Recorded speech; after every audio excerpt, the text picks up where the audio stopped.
Hello everyone, and welcome to the Commander's Forge. My name is Andy Bentley, and the Commander's Forge is an area for me to talk about magic, Commander, and basically anything else that I feel like. Now, this is going to be the second podcast released this week, because something occurred to me while I was messing with some stuff. This podcast that was released earlier on Friday should have been episode 52. And I know I've missed a couple of weeks for different reasons, but I guess it's been a year since I started this. And I started this in the middle of a pandemic, and we're still in the middle of a pandemic. Not that I had a great social life before the pandemic, but a year of this, of something that's been fairly therapeutic for me to just sit down and talk. And sure, I've shared a lot of my mental struggles on here, and I have a lot more mental struggles that I'm still working through. And fairly recently, I decided that I'm looking into bariatric services, which for people who don't know means essentially weight loss surgery. And I kind of want to talk about that. It started with an infection in my leg. And it was a fairly bad infection. So we went to get it looked at, and they gave me some wide range antibiotics, but I had asked about the services, and so they gave me a phone number, and I called them, and they said, well, we're gonna send you a survey thing in your email. You can open it, there'll be a video for you to watch, and then it'll ask you for some information, and then we'll get back to you about whether we can accept you or not. So I watched the video, understood exactly what it was saying, sent off the survey thing, and I got an email saying, oh, hey, you're approved, we're going to call you, blah, blah, blah, on the next business day. So I get that call. This was back in... oh, God, when was it? 3 months ago? Either way. And they said I was qualified. They were like, so all we need from you is a recommendation from your primary care physician. Which at the time I didn't have one, because my old one had moved away, and it never came up that I needed one. So it took me several months to get into a doctor's office, which was fun because we are still in the middle of a pandemic, and people are stupid. But I finally got in. They checked some things from my medical history, things like that. They gave me a tetanus shot because I hadn't had one in 12 years. And then I sat down and I talked to my new physician. Lovely lady. And we went through all the stuff, and I eventually told her about my leg and how that turned into what I was looking into, and she was very supportive of it. And, she, at this point, knew how much I weighed. And she looked at me, and she's like, yeah, and you wear it well for how much you weigh, but I can definitely understand wanting to get better, because she herself had this procedure. And it turns out the place that they referred me to was the same place that she had gone, and found out that the doctor that was an intern when she had it done was now one of their lead doctors. So she sent the request personally, and we had an answer within 3 hours. So they called me the other day, but they didn't have anything open that would fit my schedule for our first consultation in October or November. And we agreed that they'd give me another call in November when their December hours would be up to scheduling. And I'm going to try and schedule something for an off day towards the weekend, so, I can run up to Rochester and maybe get it in the morning so I don't have to try and drive through the darkness, especially in December.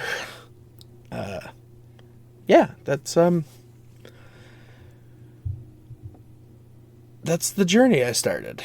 And I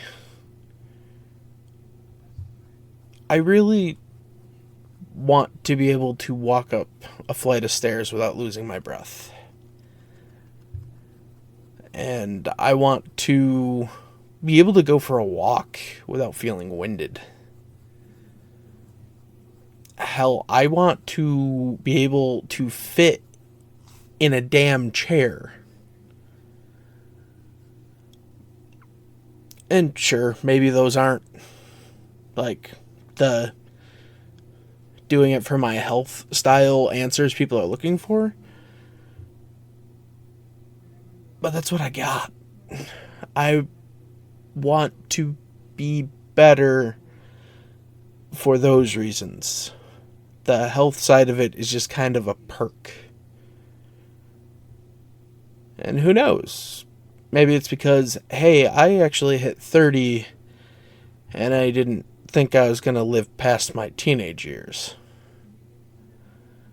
Some of us, not some of us, me, I shouldn't have lived past my teenage years for reasons that we don't need to get into. Yeah, this is gonna be my journey, and I'm gonna be documenting it most likely on TikTok or something similar to that, because this is going to be a big step for me. Yeah, that's about it for this part, Here's to a year of the podcast being as mediocre as it is, and to me finally deciding I want to take the next step in my life. And after this, we'll talk about some more upbeat stuff. And I'll be right back. Hey, I just want to take a minute to tell you about my Patreon. I know times are hard for everybody, and I know it isn't easy to shuffle around bills and stuff. Believe me, I know that. But if you would like to help support the podcast and me, you can find the links to my Patreon in my link tree, which is always put into the description of either the video or the audio, wherever you're listening to it. It would really mean the world to me. Honestly, I'm just struggling to make ends meet most weeks. But that's it. That's all. If you want to help, the links will be where you can find them. And we're back. Now, I just want to go over some of the cards that have been spoiled in the first couple of days of Crimson Vow previews. And I guess I'll just jump off with the first one that I want to talk about. It's the Thalia reprint. Am I surprised they're reprinting Thalia? Absolutely.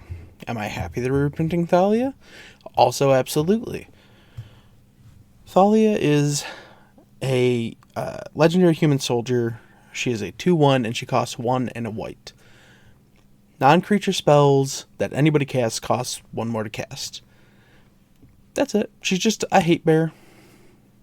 And was around $15 to $20 before the reprint, so I wonder if this is actually going to kill her price completely. I don't know. Either way, that was kind of like an honorable mention. The first one I actually want to talk about is by invitation only. It is 3 white for a sorcery. Choose a number between 0 and 13. Each player sacrifices that many creatures. Yikes. I actually really like this for token decks because you just pick a number that somebody has. Say they have 5 creatures and you have, 30. It's like, okay, everyone sack 5 creatures.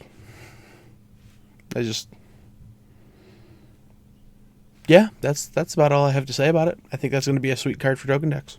Now, the next one kind of threw me for a loop. Savior of Allenbach is a human soldier, 1 white for a 1/2. And at first that kind of threw me because it's a mythic. So I started reading it. The first thing it has is training, which is a new ability. Whenever this creature attacks with another creature with greater power, put a +1/+1 counter on this creature. But the more exciting part of this card is whenever Savior of Allenbach trains, exile up to 1 target creature from the battlefield or creature card from a graveyard. Then it has, whenever Savior of Allenbach leaves the battlefield, put the exiled cards onto the battlefield under their owner's control. Important point of order, these abilities trigger separately. An enters and an exits ability. So when you attack and train, if you exile an opponent's creature, with that ability on the stack, you can flicker the Savior to exile it forever. Because it would be on different versions of the card. That said, I don't know where I would play this, but it seems like a decent white card, I guess.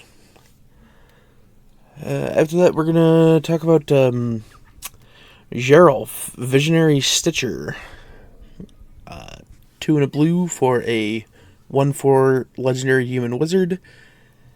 Zombies you control have flying, and you can pay a blue and tap it to sacrifice another non-token creature to create an XX blue zombie creature token where X is the sacrificed creature's toughness. I'm less about this than I am, say, his sister, Gisa. But, people are going to want it for zombie decks. I personally don't want it for zombie decks. I tend to keep my zombie deck mostly zombies. I feel like most of my decks that center around a creature type, I tend to do maybe 1 or 2 creatures that break that type. So it has to be just amazing for me to want to run it. And that's really all I have to say about Geralt. The next one I want to talk about is a card that I'm afraid to play against. It's Overwhelming Wave. 2 blue for a sorcery. Each player chooses a non-land permanent they control. Return each other non-land permanent to its owner's hand. And then you draw a card for each opponent with more cards in hand than you. It's gonna be a very annoying blue spell, especially for people like me who like to play aggro decks or token decks or any combination of the two. And that's all I gotta say about it. The next one that I saw when I was looking through here is Path of Apparel. 1 black for a sorcery. Destroy all permanents with mana value 2 or less. All creatures with mana value 2 or less.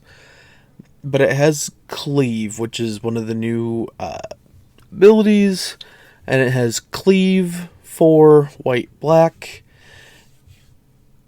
And what that does is it removes text with brackets around it in the spell. So it removes with mana value 2 or less, so it just destroys all creatures. So it goes from a 3 mana removal spell for low creatures to a 6 mana removal spell for all creatures. And I think that's pretty cool. Although I am a little... They keep putting stuff like that into white-black instead of just giving it like to mono-black or mono-white. It just... Regardless. The other one we're going to talk about here is Sorin the Mirthless. 2 black for Legendary Planeswalker Sorin. Enters with 4 loyalty. You can +1 to look at the top card of your library. You may reveal that card and put it into your hand. If you do, you lose life equal to its mana value. So it turns into a Bob. -2 is create a 2/3 black vampire creature token with flying and lifelink. And -7 is Sorin the Mirthless deals 13 damage to any target and you gain 13 life. I've seen some people blasting this online, and I don't get why. At the very least, if you need to protect it, it makes it 2/3 with lifelink and flying. That'll block just about anything. But if you don't, you're in the lead, you play him and you start ripping cards off the top. Because it's a Bob. It's -7, but you learn not to judge Planeswalkers by their ultimate ability, because unless you plan on hitting that ability when you play it, there's no point, really. Yeah. After that we have Volatile Arsonist, which has Daybound, but flips into Dire Strain Arcanist. So the Volatile Arsonist is a 4/4 for 3 red. Human werewolf, has Menace and Haste. When Volatile Arsonist attacks, it deals 1 damage to each of up to 1 target creature, up to 1 target player, and or up to 1 target planeswalker. Now its backside, the Dire Strain Arcanist, is a 5/5 with Menace and Haste. And whenever Dire Strain Arcanist attacks, it deals 2 damage to each of up to 1 target creature, up to 1 target player, and up to 1 target planeswalker. It's a good werewolf. It's going to go in the werewolf deck. There's not a whole lot else to say about it. The other red card that I saw that I really like is Dominating Vampire. 1 red for a 3/3 vampire. When Dominating Vampire enters the battlefield, gain control of target creature with mana value less than or equal to the number of vampires you control until end of turn. Untap that creature, it gains haste till end of turn. So just play a vampire, take a dude, and give it back. Or sacrifice it, or anything like that. It's a vampire. It's going to go in vampire decks. The green card I want to talk about is Dig Up. It's a single green for a sorcery. It says search your library for a basic land card, reveal it, put it into your hand, and then shuffle. But it has that cleave ability again for 1 black green. And it removes basic land and reveal it, so it becomes search your library for a card, put it into your hand, and then shuffle. So it goes from a land grab to a diabolic tutor. I don't know. I like the versatility. I'm not super high on the card, but yeah. Just standard green stuff turning into standard green-black stuff. Next I have Angie, Maid of Dishonor. 2 red for a 4/5 vampire. Whenever Angie, Maid of Dishonor, and or one or more other vampires enter the battlefield under your control, create a blood token. This ability triggers only once per turn. But more importantly, she has 2. Sacrifice another creature or a blood token. Each opponent loses 2 life and you gain 2 life. I know it's a trope to say, does this go in Aristocrats? But this goes in Aristocrats.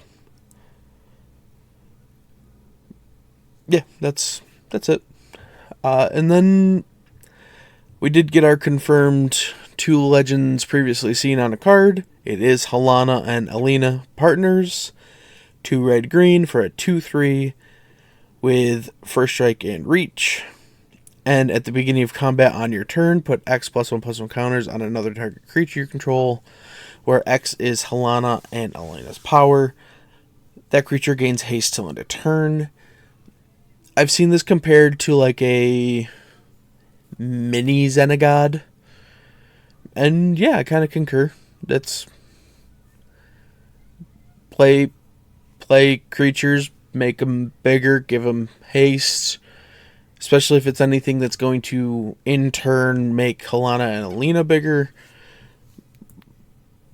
Yeah. I think that about's going to wrap up my impressions for the first couple of days of spoilers. Just want to throw out there, I do not do exhaustive reviews because there's enough of those already, and nobody wants to sit through me talking for an hour about every card in a set. I'm just going to bring up some of the ones that I'm kind of interested in. And yeah, that's going to do it for this week. This is going to be going up on the 31st, I believe. And officially hit the 1 year mark of my podcast. And if you've been here that long, thanks for listening. And, well, you know where to find me. So I'll see you next time. Thanks for listening. The logo for the podcast was created by Nate and Erica Jacobs, and the music used was provided for use by Cody Mulpey and Ian Foss of The Crypt. You can find their music online by searching for The Crypt, and I must recommend them if you enjoy heavy music. Thank you again, and I'll see you next time.